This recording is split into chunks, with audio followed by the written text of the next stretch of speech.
Keisha Davis was born in a small house on a quiet street just outside Atlanta. Her neighborhood was full of modest homes with neat lawns and children playing until the street lights flickered on. She lived with her mother, Gloria, who worked long hours as a nurse's aide at a nearby hospital. Some nights, Gloria came home so tired that she could barely keep her eyes open. But she always made time to tuck Keisha into bed, smoothing her daughter's hair and whispering, "You can do anything. You choose." Those words sank into Keisha's heart like seeds in soft soil. At school, Keisha was a good student, but never the star. She sat in the middle row, quietly taking notes and raising her hand when she felt sure of the answer. Loved reading stories about history and people who changed the world. Her classmates knew her as the girl who carried a notebook everywhere. She wrote down ideas, questions, and quotes that struck her. On the bus, she skimmed her journal, letting her mind wander through the worlds she read about. Deep inside, she felt a hunger to make her own mark someday. One afternoon in 8th grade, her best friend Marissa burst into the classroom with a flyer in her hand. "Keisha, come with me to debate tryouts," she said, waving the paper. Keisha's first thought was panic. Speak in front of people? No way. But Marissa would not take no for an answer. She laughed and nudged her into the hallway, where the debate coach stood by a bulletin board. "You should try it," Marissa told her. "You're always full of smart ideas." Keisha shook her head, but something about the coach's warm smile gave her a flutter of courage. That afternoon, the debate room felt strange and exciting. Rows of chairs faced a long wooden table where 2 judges would sit. Other students chatted in small groups, clutching notebooks and shaking with nerves. Coach Hernandez greeted Keisha kindly and handed her a simple topic. Should school uniforms be required? Her heart pounded as she formed her first sentence in her head. When it was her turn, she stood up, cleared her throat, and began. Her voice trembled at first, but grew stronger with each word. She saw Coach Hernandez nod once or twice. When she finished, the room was silent for a moment, and then the next student took a turn. Keisha left feeling lighter, as if she had climbed a small hill. After that tryout, Keisha visited the debate room every day. She watched older students practice, jotting down their moves and studying their gestures. She learned how they opened with a strong statement and closed with a powerful line. At home, she practiced in front of a mirror, twisting her hair behind her ear and imagining a room full of listening faces. Sometimes she stumbled on words, and sometimes her voice shook, but she never gave up. Coach Hernandez invited her to join the team, and she accepted with her hands trembling and her heart soaring, even with this new passion. Life at home stayed busy and challenging. Gloria still worked double shifts, and on days off, she used her free time to clean houses or babysit. Money was always tight. Keisha could not afford fancy debate books or private coaching, but Gloria found a way to help. Every week, she drove Keisha to the public library, where Keisha borrowed 1 or 2 books on public speaking, logic, and debate history. She pieced together her own lessons from the worn pages. When Gloria was home, she listened to Keisha practice and offered gentle feedback. "That was strong," she would say. "I'll try it with more feeling." By freshman year of high school, Keisha's passion had become a quiet fire inside her. After dinner each night, she climbed the narrow stairs to her small bedroom and cleared space on her bed. She surrounded herself with borrowed books, scribbled notes, and index cards filled with facts and quotes. As the streetlights outside winked on, she read aloud to herself, perfected her delivery, and imagined standing before a room full of judges. The creak of the floorboards would remind her of home. She would smile, knowing she was chasing a dream bigger than her own front door. The weekend before her first local tournament, Keisha felt a tingle of excitement. She had never seen such an event. Dozens of students filled a noisy gym, each with stacks of papers and sparkly folders. Some wore blazers and polished shoes. Others, like her, came in simple jeans and a neat blouse. She found her first round table, arranged her notes carefully, and waited. When her name was called, she stood tall and began. She used a story from her own life about school lunches and unfair rules to illustrate her point. Her voice rang clear and honest, and she watched judges scribble notes. When the winners were announced, Keisha could hardly believe her ears. First place, Keisha Davis. A mix of shock and pride fluttered in her chest. She walked up to the stage, took the blue ribbon, and smiled so wide her cheeks ached. For a moment the gym seemed to glow. Her teammates cheered, and even some of the older students patted her back. Coach Hernandez gave her a thumbs up with a proud grin. Keisha returned to her seat and pressed the ribbon against her heart. Feeling like she had reached a mountaintop she once thought impossible, that night she called her mother from the front porch, leaning against the cool brick wall. She said, her voice soft and full of wonder. Gloria's voice on the other end cracked with joy. I knew you could, she whispered. Keisha held the phone tight as she looked at the stars above her neighborhood. The world felt wide and full of promise. She thought of Yale University, with its grand buildings and storied halls, a place she had only seen in pictures. The ribbon in her hand seemed to glow brighter with each passing second in the days that followed. News of her win spread through her school and neighborhood. Some neighbors congratulated her warmly. Others said quietly, she's good, but Yale. Keisha heard the doubt in their voices, but instead of shrinking back, she let it fuel her. Every time someone said she didn't belong, it reminded her of why she spoke up in the first place. She wanted to stand where no one expected her to stand. She wanted to show that a girl from a small street outside Atlanta could climb every stage and speak with power. As summer approached, Keisha tucked that blue ribbon into a box of treasured keepsakes. She pinned a small picture of Yale's campus on her bedroom wall right above her desk. Every evening she practiced in front of that picture, imagining the grand debate hall and the hush that would follow her words. In her dreams, she heard applause echoing through marble halls. Even on nights when she felt tired or discouraged, she would look at the Yale photo and remember her mother's voice. You can do anything you choose. And with that, she closed her eyes, ready to wake up and chase the next step of her journey. Keisha entered her junior year of high school with a mix of excitement and quiet determination. Every morning she walked the familiar path down the cracked sidewalk toward Maplewood High School. Her backpack felt heavier than usual, not because of books, but because of hope. She carried on her own shoulders the dream of a future far beyond her neighborhood. In English class, while other students doodled or chatted about weekend plans, Keisha's pen raced across the page. She wrote lines invoking her mother's sacrifices, her own wins on the debate stage, and her vision to use her voice for change. The words flowed from her heart, each sentence a promise that she would reach for something bigger. After school, she headed to the public library, a modest brick building with high windows and shelves that smelled faintly of old paper. Here, she reserved a small table in the corner. She spread out yellowed guidebooks on college essays and watched videos on essay writing saved on her phone. She studied each instruction. Show your passion.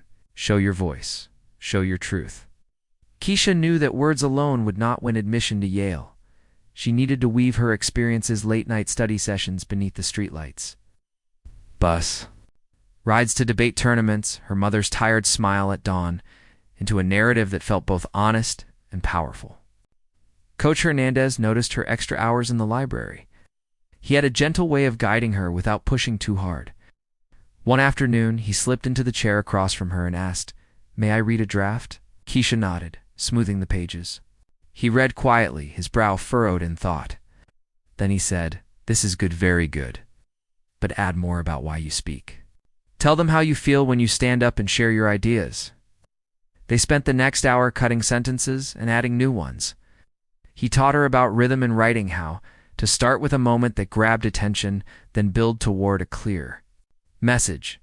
Under his guidance, her essay began to shine. Meanwhile, her debate record grew stronger.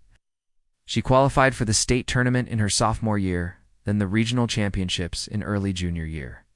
Each round tested her mind and her spirit.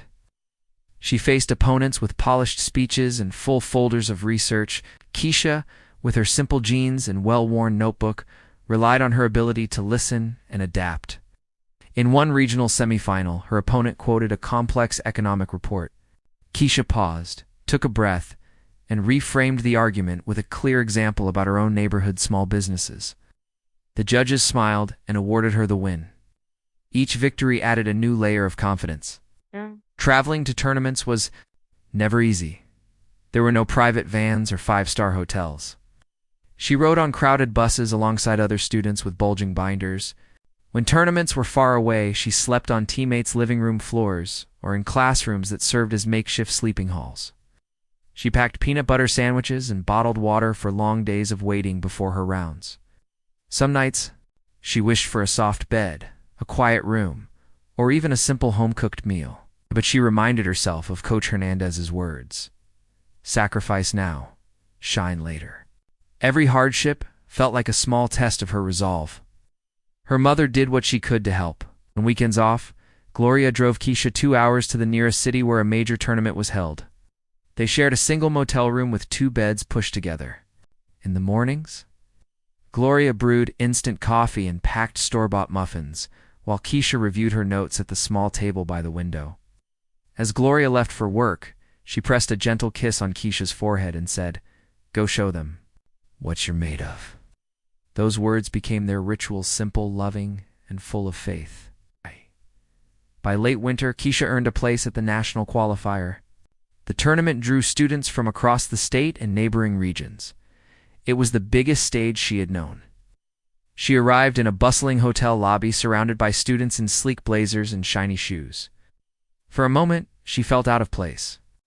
But when she stepped up to the microphone in her first round and spoke about the power of listening to stories, her voice carried across the room. She felt the energy of her words landing with the judges when they announced her as a finalist. Her knees grew weak with joy. She had proven to herself that she could compete with anyone. In the weeks that followed, she polished her Yale application. She filled in academic records, asked her teachers for recommendation letters, and uploaded her essay. With trembling fingers, she clicked submit on the online portal just before the deadline. A small message popped up. "Your application has been received." She stared at those words for a long time. It felt both thrilling and terrifying. Now, the waiting began. Each day at school, she checked her email more times than she cared to admit. Each night, she lay in bed imagining a letter with the Yale seal arriving in her mailbox. Finally, in late March, a thick envelope arrived at her doorstep. It was an unremarkable brown envelope, but in Keisha's hands, it felt like a treasure. Chest. She sank onto the front porch steps, her heart pounding. With careful fingers, she peeled back the flap and pulled out a single sheet of heavy paper. Her breath caught as she read the first line: "Congratulations on your admission to Yale University." The words blurred through tears of relief and joy. She pressed the letter to her chest, closed her eyes, and whispered, "We did it, Mama." She could almost hear her mother's proud laugh echoing down the hall. Evening, Keisha and Gloria sat at their small kitchen table, the Yale letter between them. They shared a simple dinner of rice and beans, but the food tasted like a feast. Gloria reached across the table and took Keisha's hand. "Your hard work paid off," she said. Softly, "You belong at Yale." She thought of all the people who had doubted her. She thought of the bus rides, the late nights, the scrappy study sessions, and her coach's patient help. All of it had led to this moment. She squeezed her mother's hand and smiled so wide her cheeks ached. In the days that followed, word spread through Maplewood High and her neighborhood. Teachers congratulated her. Neighbors stopped by with cookies and homemade cards. Some shook their heads and muttered, "Yale? From here?" But no one asked that again when they saw the gleam. In Keisha's eyes, she felt as though she carried not just her own dreams, but the dreams of everyone who believed in her. And she promised herself that when she walked those grand halls in New Haven, she would speak not only for herself, but for every quiet voice waiting to be heard. As spring turned to early summer, Keisha prepared for her move. She sorted through clothes and books, packing them into boxes with careful labels. She pinned a small Yale pennant above her desk and placed her debate ribbons in a special box. At night, she practiced her college move-in speech in front of the mirror, feeling both nervous and excited. Sometimes she imagined the grand library with its tall shelves, the debate hall with its polished wood and faces of new classmates waiting to hear her first words. On the last day of school, her classmates lined the hallway and cheered as she walked past. Teachers hugged her and handed her printed photos of school events. Even the principal gave her a proud nod.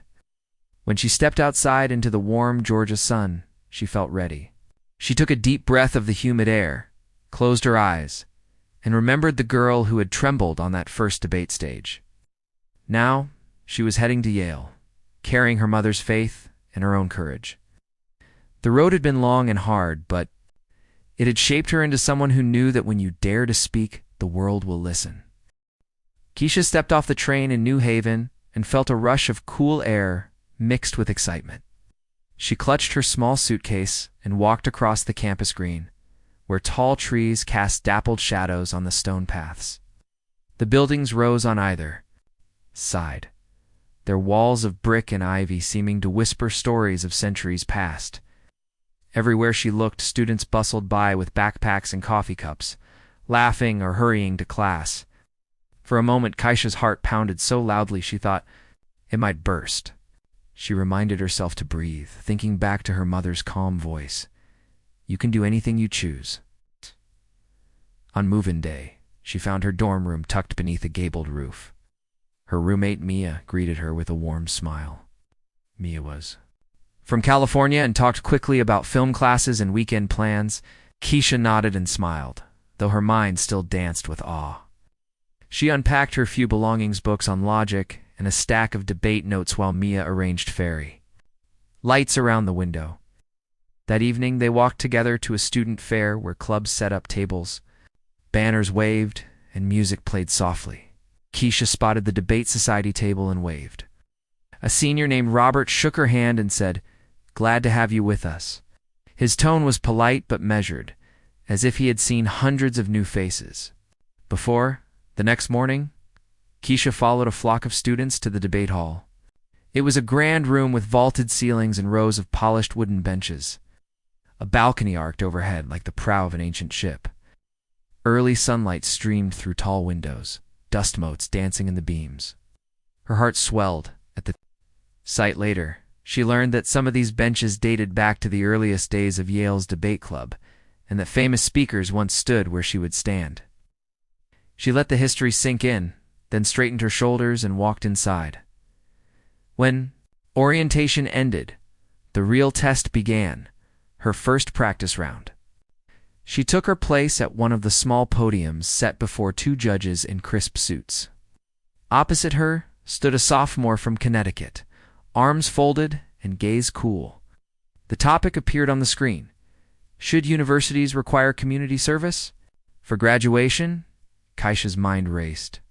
She had prepared arguments on many subjects, but nothing felt as big as this moment. She drew a steady breath, shook off her nerves, and began. Her voice wavered at first, but each sentence grew firmer. As she laid out her view, weaving in a story of a local food bank she volunteered at last summer, the judges nodded kindly. But when she finished, the sophomore opposite her spoke with practiced ease. His words flowed like a river, smooth, confident, commanding. Keisha listened, taking quick notes. In her rebuttal, she tried to counter his points, but her arguments felt small against his polished style. When the judges announced the winner, her name did not echo through the hall. She bowed and gathered her papers, cheeks hot with disappointment.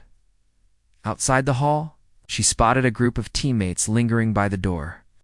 They offered encouraging smiles, but Keisha saw doubt flicker in their eyes. She heard one whisper, "She's good, but a bit raw." The laughter had already begun. She realized quiet, polite laughter, but laughter all the same.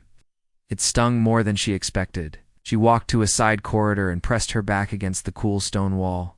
She closed her eyes and tried to quiet her thoughts. She told herself that everyone had to start somewhere. She thought of the first time she spoke in 8th grade, her trembling voice finding strength. And she thought of her mother's faith, a steady flame inside her. She took a deep breath and pushed herself off the wall. Loss or not, she belonged here, among these benches and these lofty walls. Over the next week, she alternated between excitement and unease. In the dining hall, she sat with teammates at long tables, listening to tales of past victories and epic debates. They spoke of motion slips and preemptive arguments as if sharing a secret code. Keisha tried to follow, but some terms felt foreign. She raised her hand and asked questions. Some students answered kindly, others gave brief nods and returned to their conversation. After meals, she hurried back to her room and swiped through videos of past Yale debates on her laptop. She paused and replayed moments where speakers landed. Clever jabs. She paused and repeated lines in front of her mirror, perfecting her tone and gestures. At night, she slept fitfully, dreaming of podiums swaying and words slipping from her mouth. Then came her first official tournament at Yale. The room was packed, rows of chairs filled with students, friends, and curious onlookers. Keisha's name appeared on a large monitor against dozens of others. When they called her to the stage, she walked forward, nodding to the judges with a polite smile. She noticed some audience members shifting in their seats, and a low murmur passed through the crowd. She felt small under those gazes. But instead of retreating, she reminded herself, "Don't look at them, look at the judges." She began her opening speech on a strong note, but stumbled on a term she had practiced. A judge leaned forward, and she hurried ahead. By the time she finished, she felt both proud and frustrated. The speech had promise, but it had also shown the cracks. When results were posted, she did not advance. The same polite applause met her as she left the stage. She noticed a few friends from other teams clapping half-heartedly while exchanging glances. It felt like their applause said, "Cute effort, not great job." She smiled and waved, but her stomach twisted. She couldn't shake the feeling that she still did not fit here. Later in the locker room, she sat on a bench next to Robert, the senior who had greeted her on move-in day. He offered her a protein bar and said, "First rounds are tough for everyone. You'll get there." His words were kind, but she sensed they were also a small excuse, like saying, "Don't worry, you're new." She nodded, taking a bite, and thought, "I don't want to just get there. I want to rise." That afternoon, she wandered the campus to clear her mind. She passed the old library and climbed a gentle hill to a courtyard where benches faced a marble fountain. Water rippled quietly, and students studied on the grass. Keisha sat on a bench and closed her eyes against the warm sun. She remembered her neighborhood back home, where the fountain was just a leaky pipe and the grass was patchy. Here everything looked polished and perfect. She felt a brief surge of fear that she didn't belong. But then she pictured her mother's hands calling her to dinner after work, the library where she first found debate books, and the gym in her old school where she won her first ribbon. Those memories grounded her. She sat taller, inhaled deeply, and resolved to turn this fear into fire.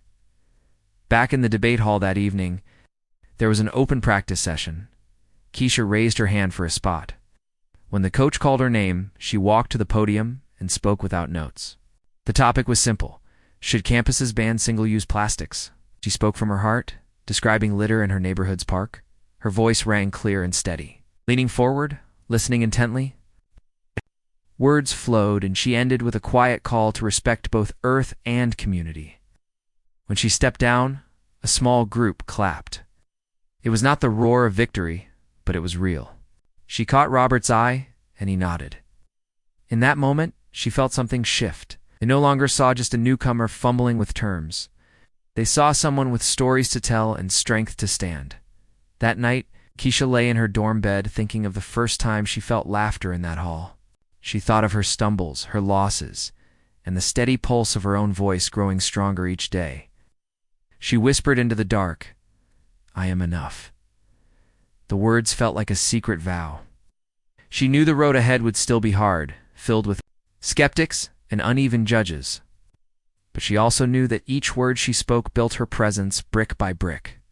She closed her eyes and let sleep carry her into dreams of future victories, of podiums where laughter would turn to applause, and of a stage where she would stand without fear. And deep inside, her heart burned with promise. She would show them all. Keisha woke early the next morning, her heart humming with excitement. Today was the quarterfinal round of the Yale debates. She dressed carefully, choosing a simple navy blouse and black skirt, the clothes that made her feel both strong and true to herself. She packed her worn debate folder into her satchel, along with 2 sandwiches and a bottle of water. As she stepped out of her dorm, the spring air felt cool on her skin. The campus was quiet, except for the distant hum of maintenance trucks and the soft chirp of birds. She paused under a blossoming tree and took a deep breath. Today, she told herself, would be different.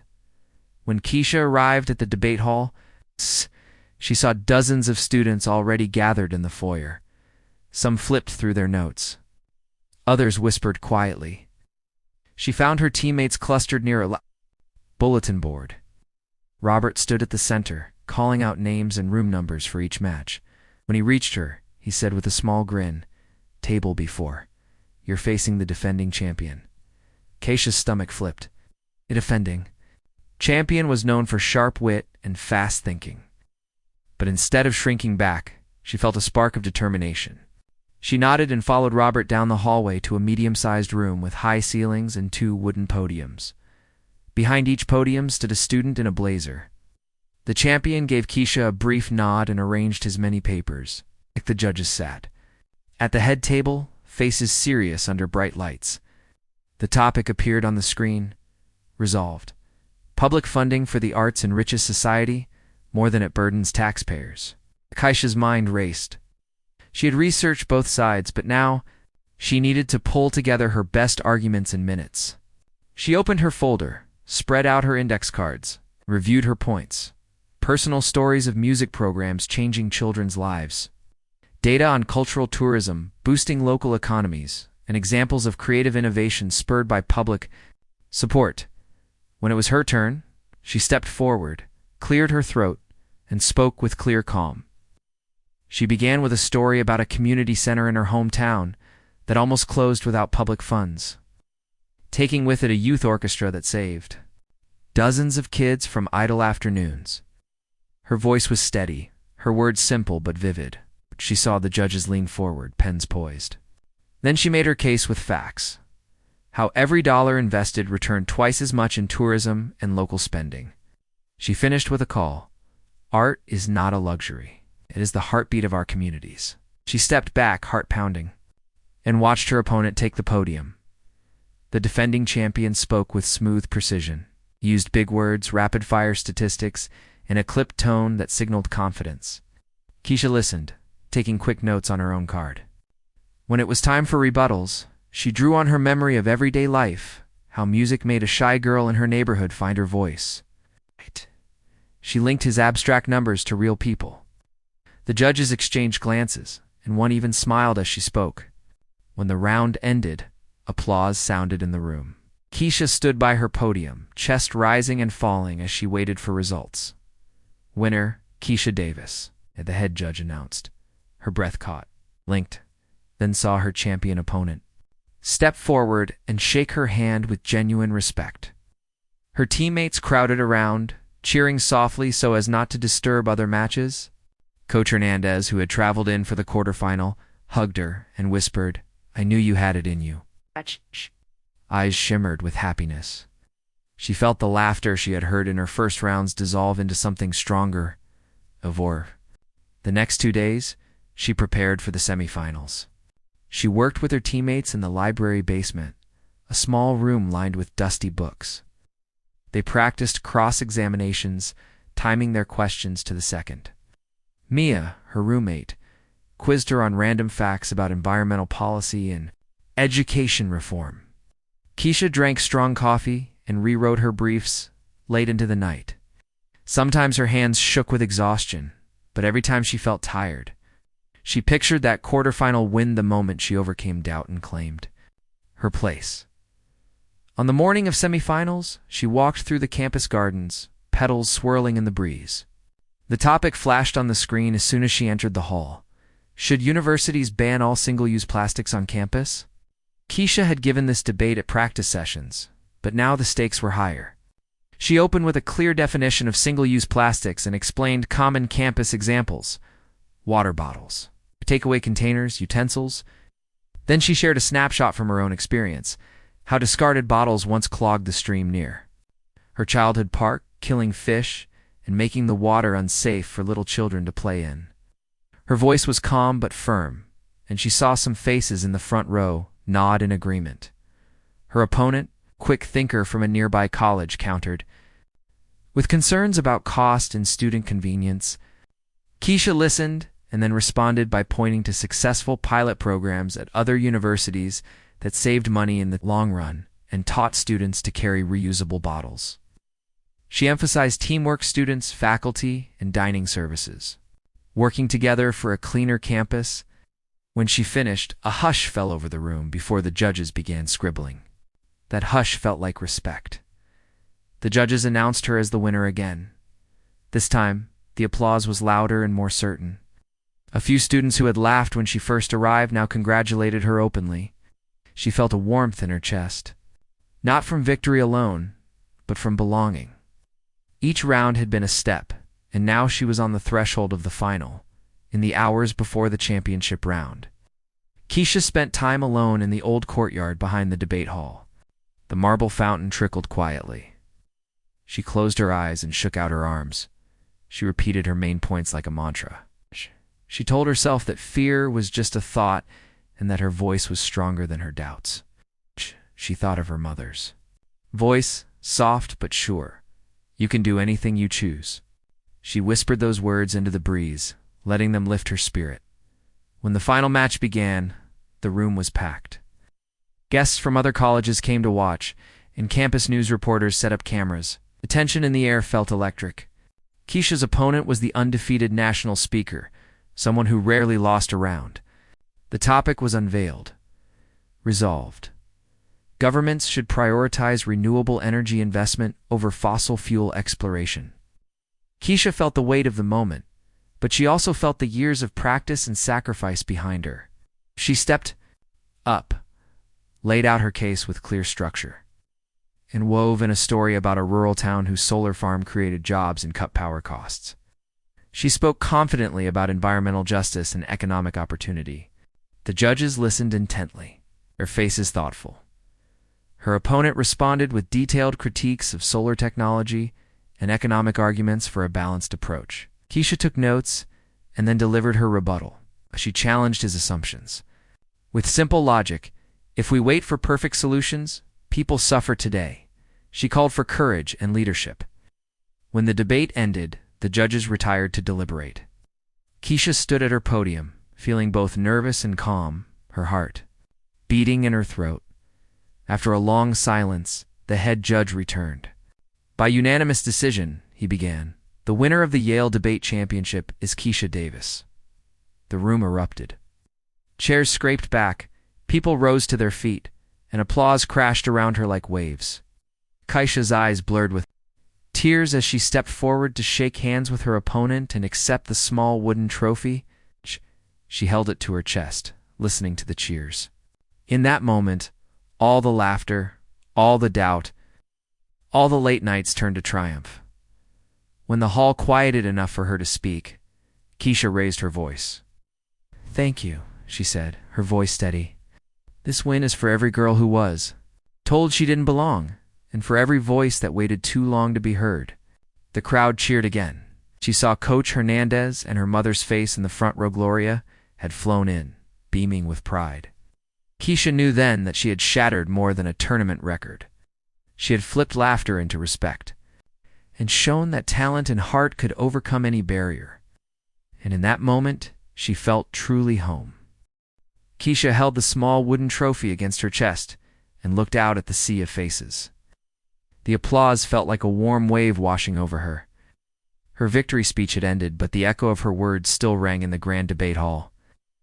As people began to file out, she paused to let the moment sink in. Reporters with cameras approached, eager for quotes. One asked, "How did it feel to win Yale's championship?" Keisha smiled, careful to keep her answer clear. "I feel proud and grateful," she said. "This win is more than a trophy. It is proof that hard work, belief, and the support of many can break down walls." She saw her mother in the front row, Gloria, wiped a tear and mouthed, "I love you." Keisha's heart swelled. Over the next few days, Yale campus buzzed with news of her win. The campus newspaper ran a front page. Story, from Atlanta to Yale, Keisha Davis makes history. Social media lit up with photos of her holding the trophy, her hair catching the morning light outside the debate hall. Friends and strangers alike sent messages of congratulations. Some messages said, "You inspire me," while others admitted, "I doubted you at first, but you proved us all wrong." Keisha read each message with a quiet smile. She knew that each word mattered, that every note of support and every whisper of doubt had shaped her. Yale's Debate Society held a special dinner in her honor that weekend. Long wooden tables were set beneath string lights in a courtyard draped with ivy. Students and faculty sat together, sharing dishes and stories. The society president stood to speak first. He said, "Keisha showed us what real courage looks like. She took our best speakers by surprise and won with heart and reason."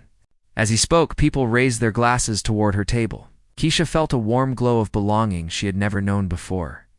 For the first time since her arrival, she truly felt at home here. After the dinner, several seniors approached her with an idea. They wanted to start a mentorship program linking Yale debaters with young students from underrepresented communities back home. The plan was simple.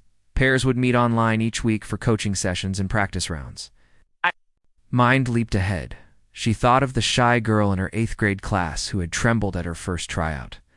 She thought of the library basement where she trained, in the neighborhood park where she had sat dreaming of Yale.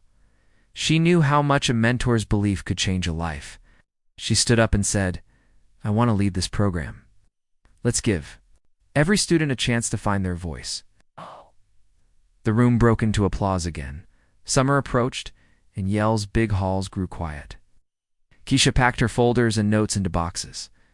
She pinned a photo of the debate trophy next to her desk at home and placed her blue ribbon from her first local win beside it.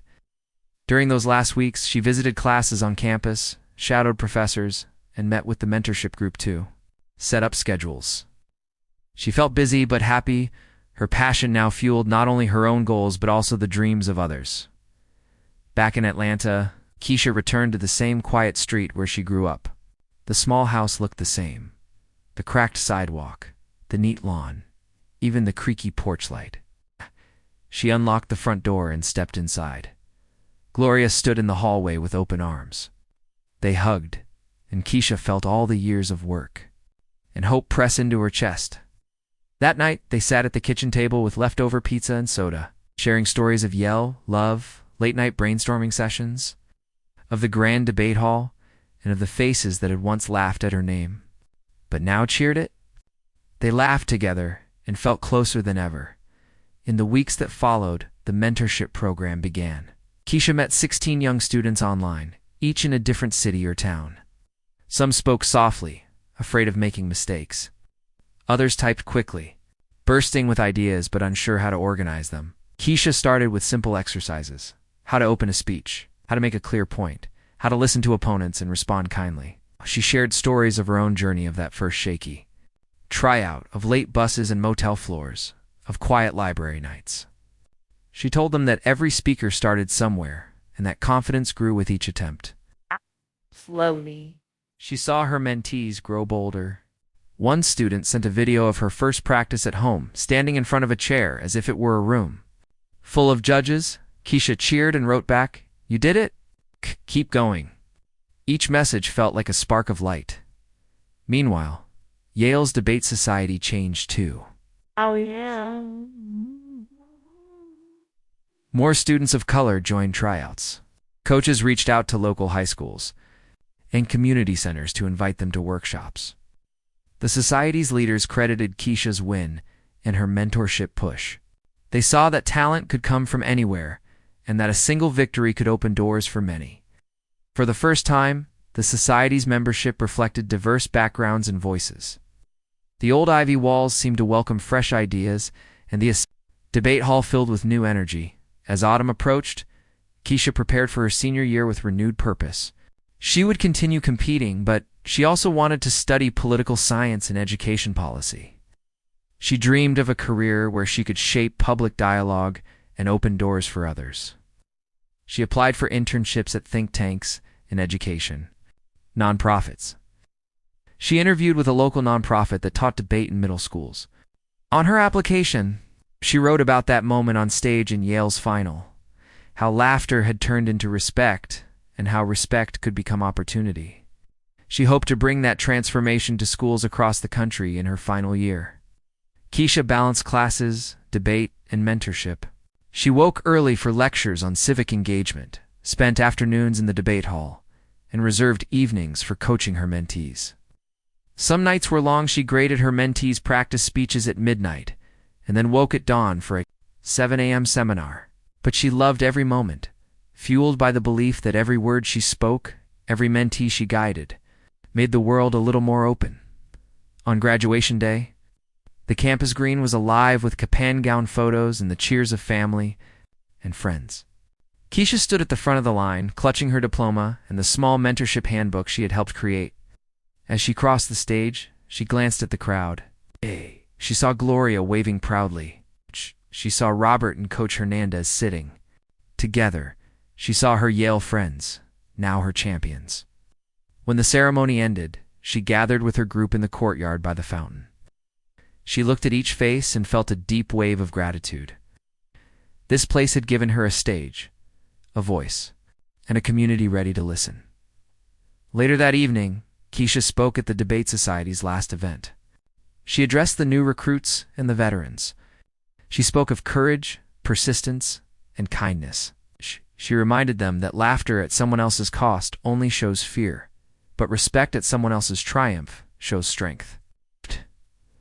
She encouraged them to take every opportunity to lift others as they climbed. When she finished, the applause was long and true. Some of the youngest members wiped tears from their eyes. They had seen in Keisha a path not just to victory, but to leadership with compassion as she walked away from the hall that night. The ivy walls glowed under the moonlight. The debate hall that once felt daunting now welcomed her as an alumna. She breathed in the cool air and whispered, "This is just the beginning." Her journey had taken her from a quiet Atlanta street to Yale's grandest stage. Along the way, she had turned laughter into respect and built bridges for others. Now, with her voice stronger than ever, she was ready to shape new stages, bringing hope, courage, and change wherever she went.